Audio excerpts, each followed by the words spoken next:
Right on. Folks, happy Friday. It is coming up on the end of the week.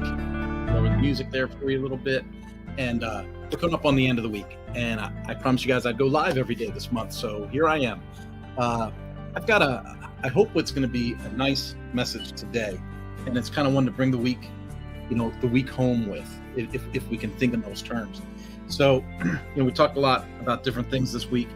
And if you're tuning into this, and you're going, who is this bald guy yelling at me on a Friday evening? Feel free to introduce yourself. Go ahead and put in a comment. Tell me where you're signing in from. If you're watching it live, or you're watching it on the replay, go ahead and just let me know where you're at. I'll see the comment pop in. This thing right now is going out to, I believe, Facebook, LinkedIn, and YouTube. There we go. Oh, I got it going on. So anyway, the comment or the subject that I wanted to bring up tonight as we close out this week, and I want people to kind of just take a feel for where they're at. Do that little, where you come from, what have you done, who had an effect on you. I put out that book, Action Leadership from the Edge. Put that out last year. I've done a couple of talks on it. Just found out that I'm speaking at the dealer week for the Marine Retailers Association. That's not until December, but I'll be covering some of that content with them. And, that's about leadership and it's about influence. And so then my question starts to go, hey, Derek Sanders is watching from Tucson. Derek's like famous. Hi, Derek. Good to see you, man. And Chester's here from Texas. So apparently you guys down in the South like to hang out in the evening, and maybe you're having an adult beverage and watching the sunset or something. That makes me kind of happy inside.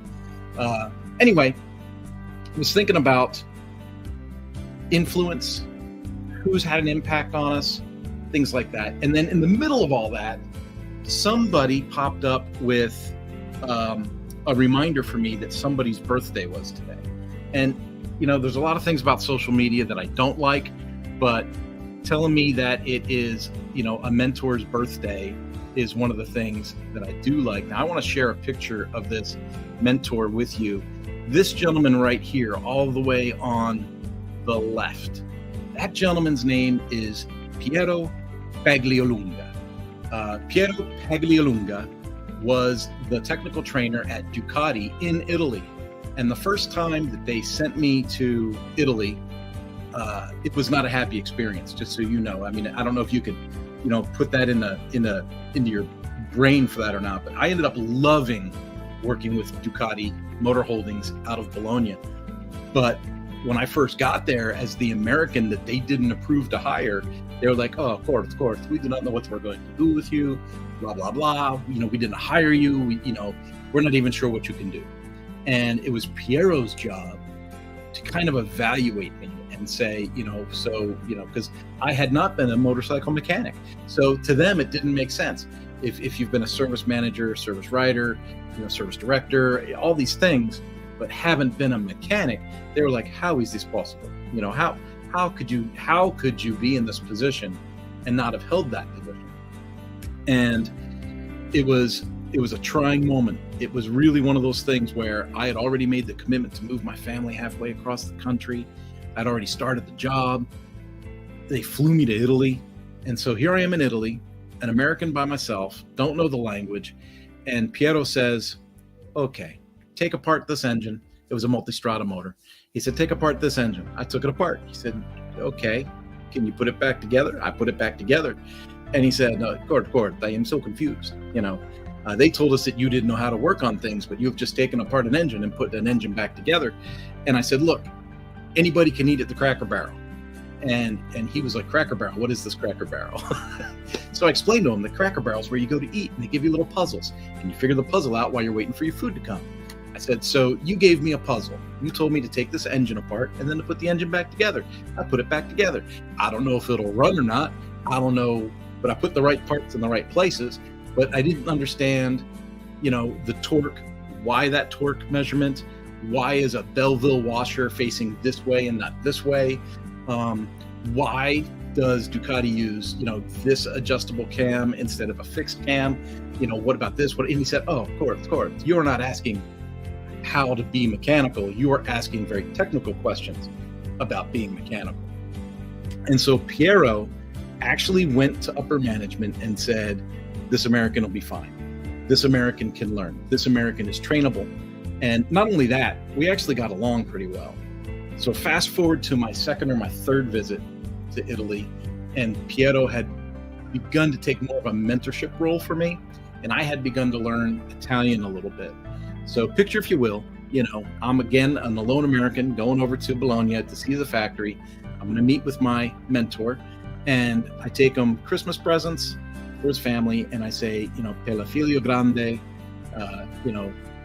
per sua moglie. And so, and I'm telling him, this is for your kid, this is for your wife, this is for your, and the lady in the office goes, oh my goodness, you're speaking Italian. She's like, parla italiano molto bene. And right there, all the dynamics changed, everything changed. And I wanted to kind of come forward tonight on today's message and say, happy birthday to my friend, Piero Paglialunga. The other thing that I wanted to talk about was I'm in my 50s, and I kind of got shortchanged in the mentorship doling out of things coming up. Didn't really have that much of a dad. Mom's boyfriends were not the pick of the litter. And employment-wise, I didn't have a real mentor employment-wise until I was 19. At 19, I met an old man named Earl Rotenberry.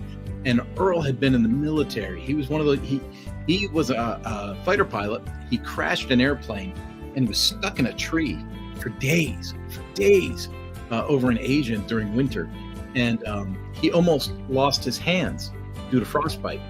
And so this old man, every time it would snow, every time it would get cold outside, he'd almost start to cripple up with his hands. And he ran a warehouse that I worked at. And so I would help him. I'd, brush off his car, and I'd be nice to him. And he'd be nice to me. And I wish that we would have formalized that mentor relationship then. I don't think Earl ever realized the role of mentorship that he played in my life, because my own parents had been so absent in that regard.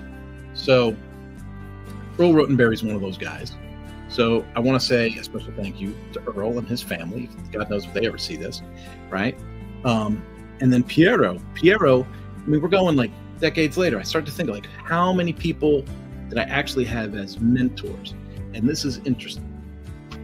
People will look at what I'm doing now, and we can see people signing in and signing out of this live right now. So maybe the subject's interesting to folks. Maybe it's not interesting to folks. But here's my thought. My thought is, I'm getting older, and I can look back very specifically on a couple of relationships.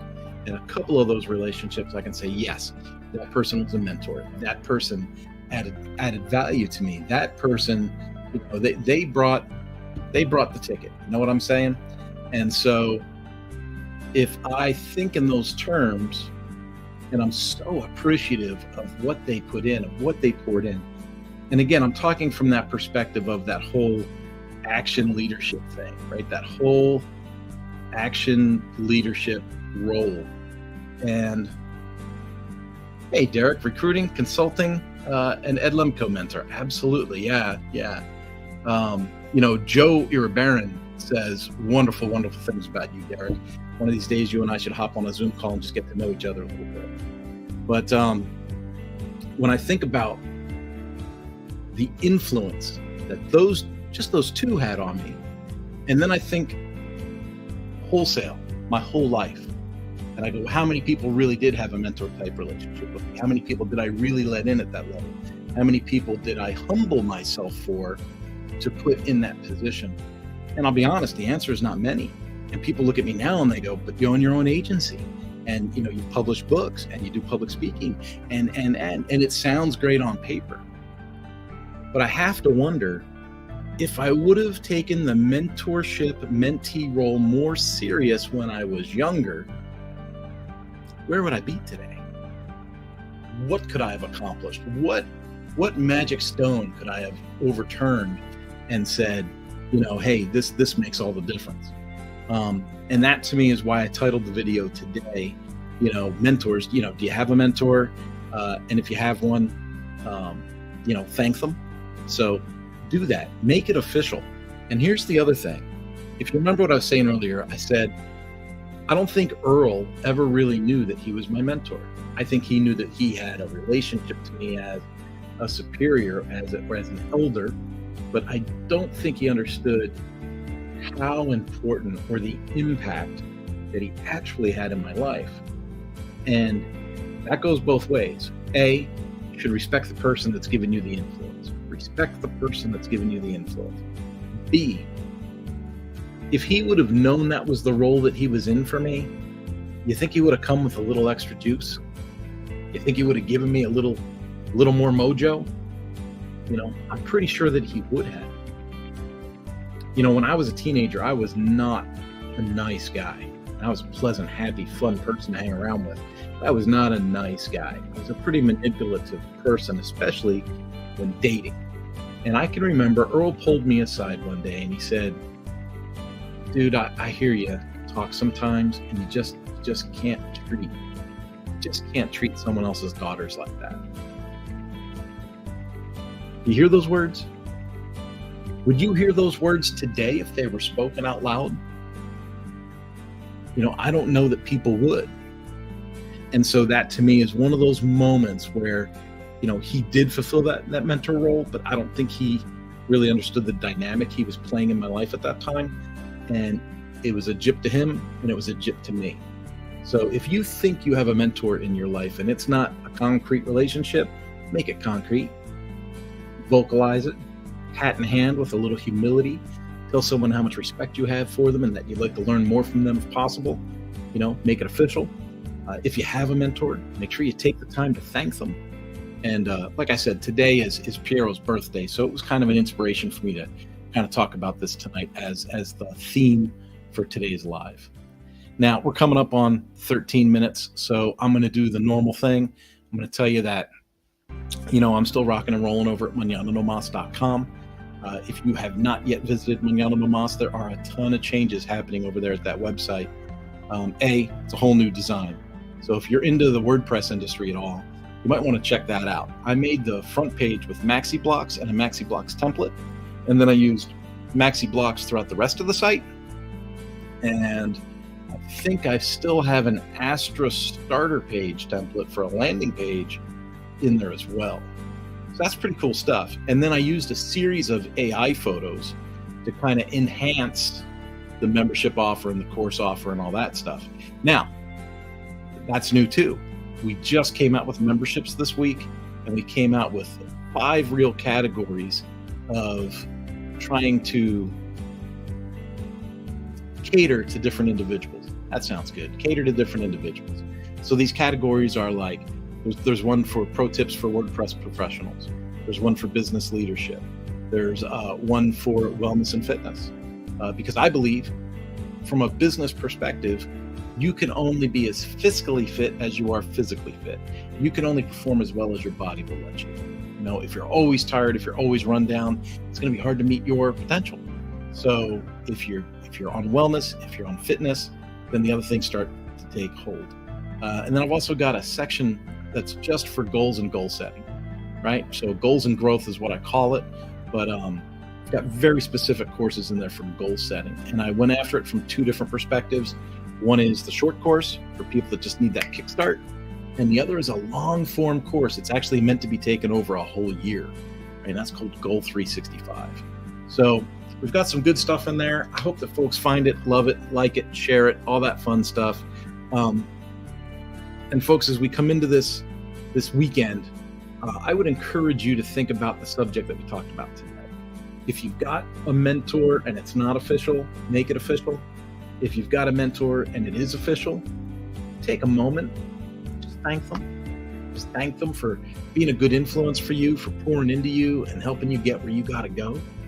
And if you are listening to this and you think, well, this is just crazy. Why is this guy talking about mentors so much? And you're just totally out of the conversation.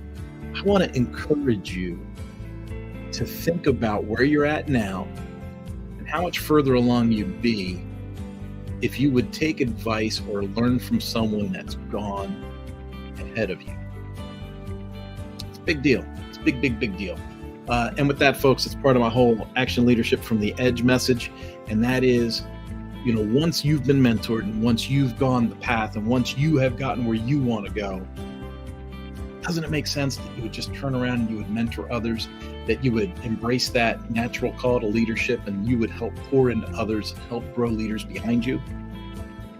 That's part of what my real core message is, right? It's all about that action leadership. Folks, that's it. I'm going to bow out for tonight. You guys have a great night. I'll see you Monday, and I might even pop in over the weekend to say hello. And with that, my good friends, I'm going to say I'm out.